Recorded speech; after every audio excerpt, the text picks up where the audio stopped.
श्री कृष्ण गोविंद हरे मुरारे, हे नाथ नारायण वासुदेव। राधे राधे दोस्तों, सरिता ज्ञान गंगा में आप सभी का स्वागत है। आइए हम लीला पुरुषोत्तम भगवान श्री कृष्ण के चरणों में प्रणाम करते हुए पुरुषोत्तम मास महात्म्य की कथा को श्रवण करें। 20वां अध्याय। सूत जी बोले, नारद जी नारायण जी के मुख से राजा दृढ़धनवा के चरित्र को सुनकर आगे की कथा बताने के लिए उनसे प्रार्थना करने लगे। नारद जी बोले, हे भगवान, राजा दृढ़धनवा ने वाल्मीकि ऋषि से कौन सा प्रश्न किया? कृपया मुझे विस्तार पूर्वक बताइए। भगवान श्री नारायण ने कहा, राजा दृढ़धनवा ने महर्षि वाल्मीकि से कहा, हे महर्षि, सबसे पहले इस मोक्ष प्रदायक पुरुषोत्तम मास का व्रत, स्नान और साधना जिसने किया था, इस मास की सेवा मोक्ष पाने के लिए कैसे की जाती है तथा दान की विधि क्या है? पूर्व जन्म में सुदेव ब्राह्मण के रूप में मैंने इसकी विधि पूर्वक सेवा की थी, जिससे मेरा मरा पुत्र जीवित हुआ था। यह हे तपोधन, इस जन्म में उसके नियम को मैं भूल गया हूँ, अब उसकी विधि विस्तार से सुनाइए। वाल्मीकि जी बोले, इस मास के प्रथम दिन से ही प्रातः काल उठकर ब्रह्म को स्मरण करते हुए एक बड़ा सा जल पात्र लेकर नैऋत्य दिशा की ओर जावे। इस मास में व्रती घर से बाहर इसी भांति जाकर जनेऊ को दाहिने कान पर चढ़ाकर प्रातः सायं उत्तर की ओर मुख करके पृथ्वी पर घास बिछाकर सिर ढक कर और मुख को बंद करके बैठे, न तो थूके और न बोले। यदि रात्रि हो तो दक्षिण मुख होकर शौच करे। तदनंतर शुद्ध मिट्टी से 1 बार लिंग और 5 बार गुदा को धोवे तथा 3 बार बायां हाथ व 10 बार दोनों हाथ मिलाकर मिट्टी से शुद्ध करें। 14 बार पैरों से मिट्टी मल कर शुद्ध करें। यह शुद्धि तीर्थ जल से न करें, साथ में लाए जल से करें। तीर्थ के जल से दूर बैठकर यह शुद्धि करनी चाहिए। इस शुद्धि को करने के बाद तीर्थ में शुद्ध करें, अन्यथा यह अशुद्ध रहता है। यह व्रती की शुद्धि है। गृहस्थ जीवों को चाहिए कि वे शौच अर्थात मल त्याग के पश्चात विधि से शुद्ध होकर 16 अथवा 12 बार कुल्ला करे। लघु शंका के बाद 8 या 4 बार कुल्ला करे। हस्त शुद्धि के बाद नेत्रों से जल लगाकर दातून लेकर यह कहें, हे वनस्पते, तुम्हारे से हमें बल, आयु, यश, तेज, पशु, संतान, धन, ब्रह्मत्व, मेधा शक्ति एवं बुद्धि मिले। दातून में गांठ, छेद अथवा कीड़े आदि का निशान न हो। वह छोटी उंगली के समान मोटी एवं 12 अंगुल लंबी होनी चाहिए। दातून को दांतों से चबाकर कूंची बना ले और फिर उससे दांत एवं मुख को साफ करे। दातून के बाद 12 बार कुल्ला करके मुख शुद्धि करे। रविवार को नीम की दातून करे। इसके बाद स्नान करे।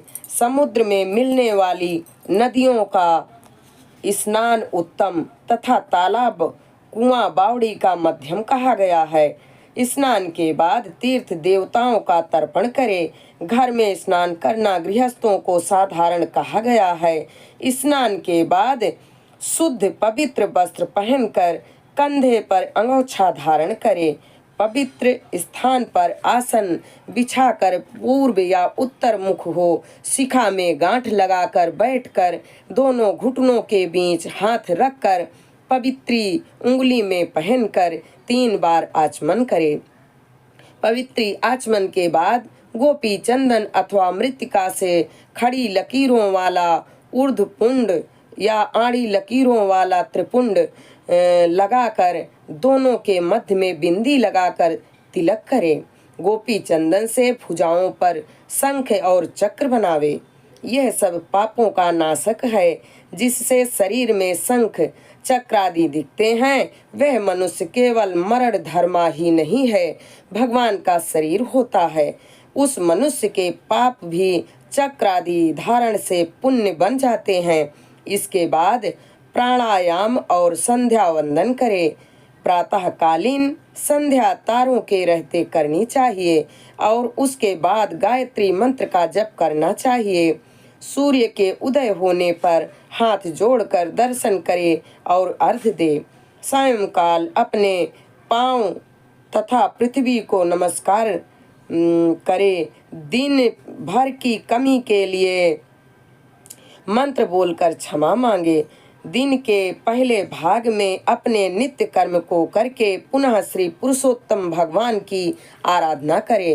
पुरुषोत्तम मास में भगवान की पूजा की विधि बतलाते हुए महर्षि वाल्मीकि ने आगे कहा, हे राजन, लिपि पुती शुद्ध भूमि में मन और वाणी को वश में करके एक चौकोर या गोल मंडप बनावे। चौकी पर चावलों से अष्टदल कमल बनाकर उस पर सोने तांबे अथवा मिट्टी का कलश शुद्ध तीर्थ जल से भर कर रखे। कलश के स्थापन के बाद उसमें तीर्थों का आवाहन करे। तदनंतर गंध पुष्प धूप दीप से मंत्र बोलता हुआ पूजन करे। उसके ऊपर वस्त्र से ढका तांबे का पात्र रखे, जिस पर श्री राधा कृष्ण की स्वर्ण प्रतिमाएं स्थापित करके उनका पूजन करे। पुरुषोत्तम मास के देवता पुरुषोत्तम भगवान श्री कृष्ण हैं। इस मास में पुरुषोत्तम भगवान का पूजन परम कर्तव्य है। मनुष्य को बार बार ग्राम धन पुत्र धन घर आदि तो प्राप्त हो जाते हैं, किंतु यह देह फिर नहीं मिलती। इसलिए इसकी धर्म के लिए रक्षा करें। माता स्त्री पुत्र पिता आदि को भी सहायता नहीं करते, केवल धर्म ही सहायक है। हे राजन, बुढ़ापा सिंहनी के समान मनुष्य को डराता है। रोग और व्याधि आदि पूर्व शत्रु हैं। आयु फूटे बर्तन में पानी सदृश से प्रतिदिन सनेह सनेह कम होती रहती है। यह लक्ष्मी लहर के समान चंचल है। आयवन फूल सदृश से मुरझाने वाला है। शारीरिक सुख स्वप्न सदृश से निरर्थक है। इस प्रकार धन ऐश्वर्य मान तथा शारीरिक सुख सब चलायमान है। अतः इनसे वैराग्य प्राप्त करके धर्म करने में लग जावें। जिस समय धन मन तथा दान लेने वाला योग्य पात्र मिल जावे, तब मनुष्य को दान देने में देर नहीं करनी चाहिए। इसी में बुद्धिमानी है। बहुत से धन से तो होने वाले अनेकों धर्म हैं, किंतु पुरुषोत्तम मास में किया थोड़ा धर्म भी महान हो जाता है। स्नान दान और भागवत कथा में बैठकर भगवान का मनन करते रहना चाहिए। केवल इतना किया धर्म भी बड़े भारी दुख से मनुष्य को बचा लेता है। जिस प्रकार हाथी के पांव के निशान में सभी जीवों के पैर समा जाते हैं, उसी प्रकार सब धर्म भी पुरुषोत्तम मास के धर्म में समा जाते हैं। श्री गंगा जी की समानता कोई भी नदी, कल्प वृक्ष की समानता अन्य वृक्ष और वेदों की समानता सभी शास्त्र भी मिलकर जिस प्रकार नहीं कर सकते, उसी प्रकार कोई भी अन्य महीना पुरुषोत्तम मास की समानता नहीं कर सकता। पुरुषोत्तम मास के देवता स्वयं भगवान पुरुषोत्तम हैं। इसलिए श्रद्धा भक्ति से इनका पालन अवश्य करना चाहिए। इति श्री पुरुषोत्तम मास महात्म्य दृढ़ धन्वा उपाख्यान 20वां अध्याय संपूर्ण। यहाँ पर 20वां अध्याय संपन्न हुआ। हम अपनी वाणी को यहीं पर विराम देते हैं। आगे की कथा कल।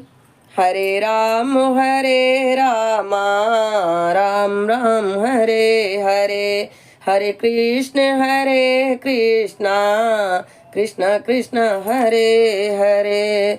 श्री लक्ष्मी नारायण भगवान के चरणों में हमारा कोटि कोटि प्रणाम स्वीकार हो। श्री लीला पुरुषोत्तम भगवान श्री कृष्ण के चरणों में हमारा कोटि कोटि प्रणाम स्वीकार हो। जय श्री कृष्ण।